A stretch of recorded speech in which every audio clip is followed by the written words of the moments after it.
All right, so this is a walkthrough on how to rig this arm. There's not going to be explanations of any of the tools. That's going to be in class this week.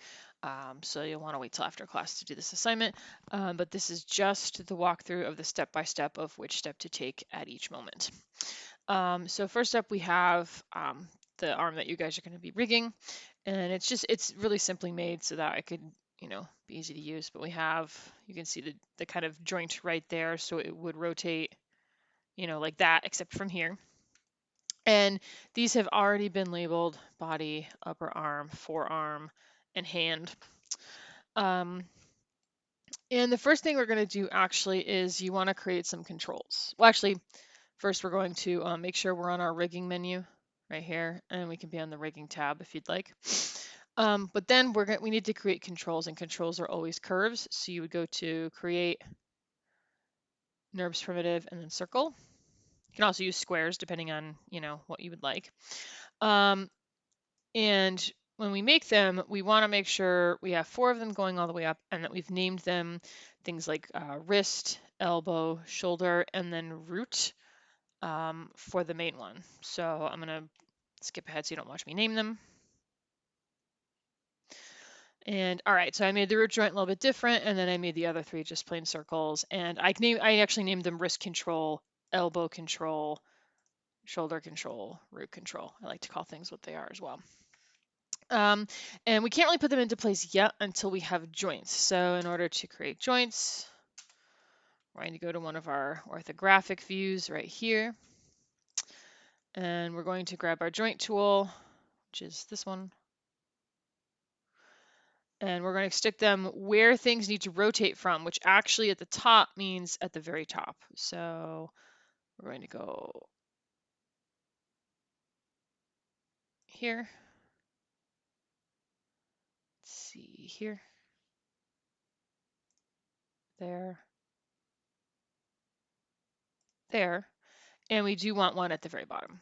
So we do want one kind of at the fingertips, such as it is. Oh, I hit a button that made them all vanish. That is fantastic. Let's try this again.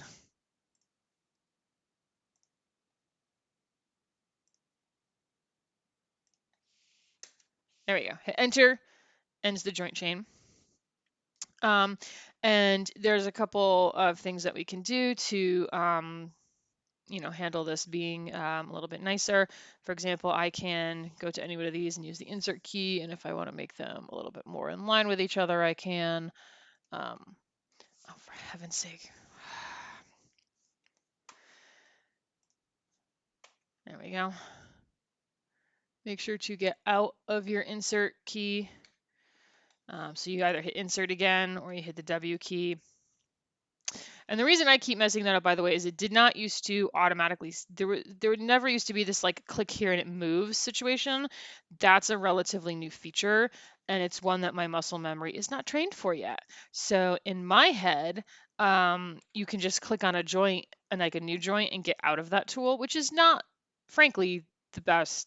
That's not a good way to work. But that's what 20 years of having the same, hotkeys and everything does. It trains your brain to do one thing, and then suddenly you have to do something else. All right, so now that I've got this cleaned up a little bit. All right, while I had that paused, I also took the time to make the joint sizes a little bit smaller so we could see it, and I renamed everything so that it could look like this: root, shoulder, elbow, wrist, and then fingers. And then last but not least, we have to take our move tool and move this in line this way because I was working in an orthographic view. It's actually probably better just to switch to the other orthographic view to check this because I can get in real close like this and make sure it's doing what I need it to. There we go. Now this is always usually how it kind of looks with the X-ray vision here.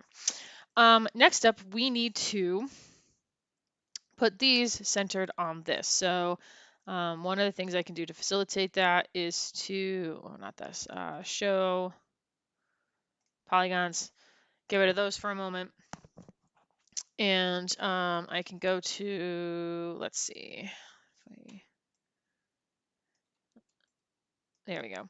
If I take one of these and hold down V, I can snap it to the particular joint so that they're centered. We want each of these controls, shoulder control, to have the exact same pivot location as the shoulder joint. So holding down V allows you to snap to an object. And a quick glance at these shows that they are going exactly where I want them to. And again, getting rid of the geometry is another thing that helped facilitate that, because if the geometry is up, you can snap to the wrong thing. All right, so we've got these aligned with their various joints. Next, we need to freeze transformations on the controls, because right now, right, they're not zeroed out, and there's a lot of reasons we don't want that. So I just drag select all 4 of them. I'm very careful to not select any joints or any geometry. And I go to modify freeze transformations. And this should, for each of these, we can double check it. All the translates and rotates are at 0 and the scales are at 1. This is our starting point. All right. Next up, we need to connect the controls to the joints. And whenever we do that, we select the control first and then the joint. And we can use our outliner to do this. We just hold down the control button. So we hold down, wrist control, then hold on control, hit wrist. Our constraints are in here. Orient constraint for the wrist. I make sure maintain offset is selected. It's all axes. I'm going to leave this window open actually. Hit apply.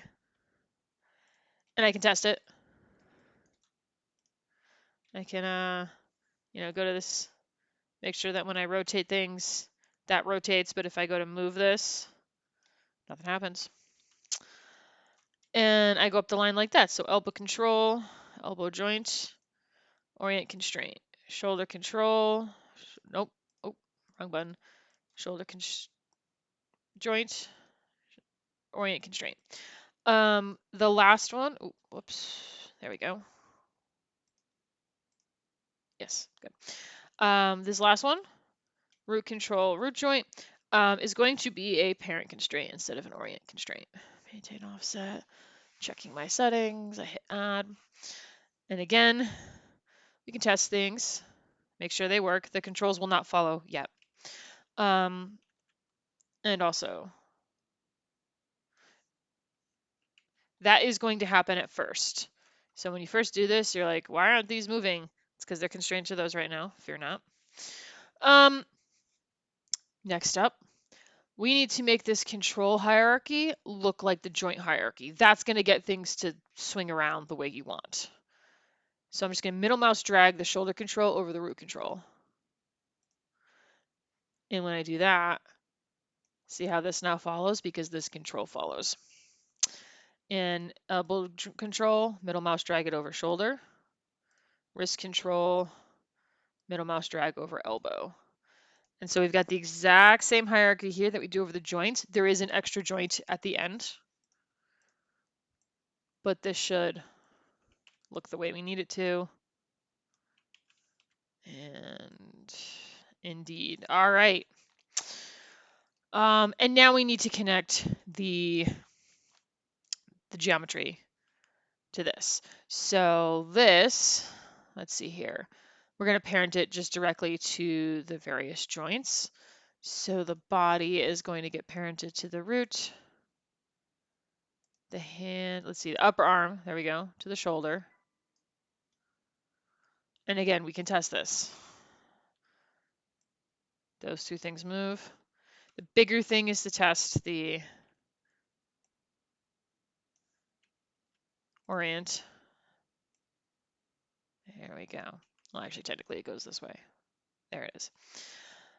Oh, there it is. Make sure these are all zeroed out anytime we test something. All right, so forearm goes to the elbow and the hand goes to the wrist. And again, we can grab the wrist control and make sure that is all working. All right, so this is all, it's set up technically, but there is still work to do. So one thing would be to, let's see here. we can now limit what's going to happen, because on this particular rig, we can see this here. We can also, by the way, we can say show, turn off joints for a moment. Where are they? There we go. We only want it to rotate in this direction. And we're not going to translate these controls. We don't want that to happen at all. So I'm going to lock and hide the translates. Lock and hide selected. There we go. Actually, no, I lied. Not lock and hide. Pardon me. Hide selected. If we lock them, sometimes things go screwy. And I'm going to identify which of the orients. Actually, let's see. I guess we do want to lock them. I'm of two minds. I'm locking things. Sometimes they go screwy, so we're gonna have to test it to make sure that nothing happens. Lock and hide. There it is. And then Z-axis is what we want to keep. Everything else is lock and hide. And then we test it. So that works just fine. That works just fine. So whenever I test something, I go up and down on the joint chain. As long as those aren't affected, then that means the locking and hiding went okay. And so you will do that for these other two orient controls. All right, so while I had the video paused, I went through these other controls and got rid of everything that wasn't rotate Z.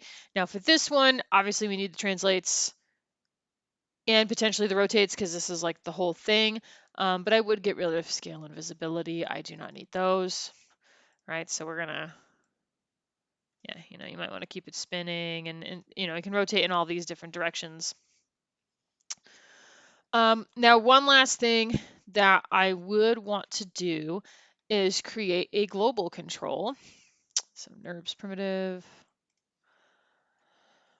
square. I'm going to make my joints showable for a second and hide my geometry.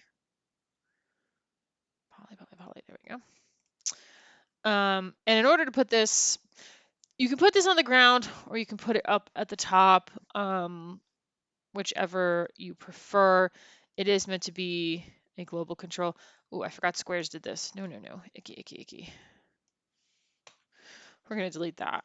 And instead, we're just going to duplicate the little hexagon. Easiest way to get it. Oh, it duplicated everything. How fun. Delete.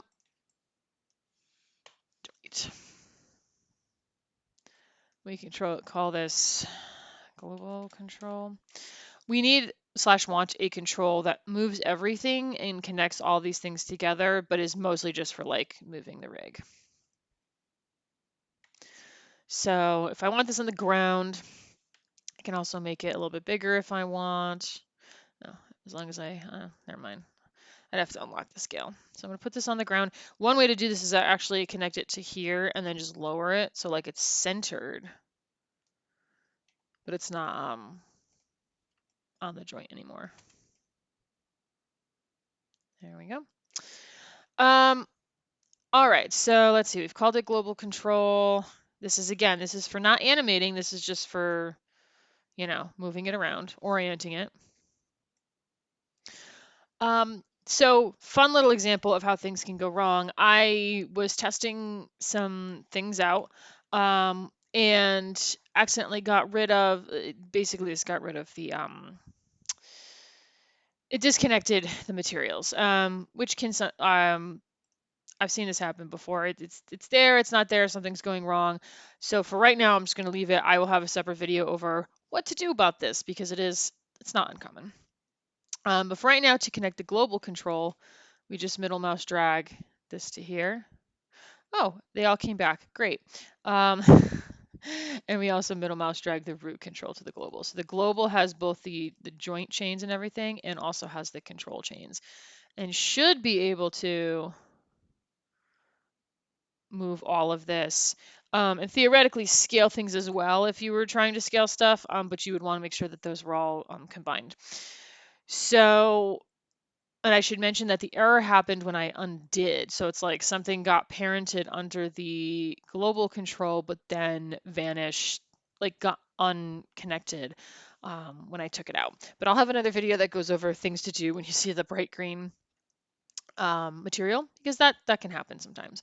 But you can see it kind of fixed itself. I would still consider there to be something that we should maybe pay attention to. Other things that we can do, we can put our geometry on its own layer. So we're going to go over here. Let's see, create new layer. No, create new layer and assign objects. We're going to call this geometry. And we're going to make sure that it's referenced so we can't touch it. And then again, we can turn off joints. So your rig, when it's done, should look something like this, where the controls are the only thing that you can touch, and they have limitations on what they can do, and everything is named. Everything is named. You want to ensure that you are not guessing at what stuff is, and that you can look at your outliner and know exactly what does what. Your parent constraints will name themselves. I don't usually change those, especially in a simple rig like this, because it's named after the joint it's attached to. All right, but this is what we're looking to do, just get a simple rig set up in here. We're not going to really animate this in class, but it's just to get a test of some rigging experience so that you guys can understand the rigs that you're using better.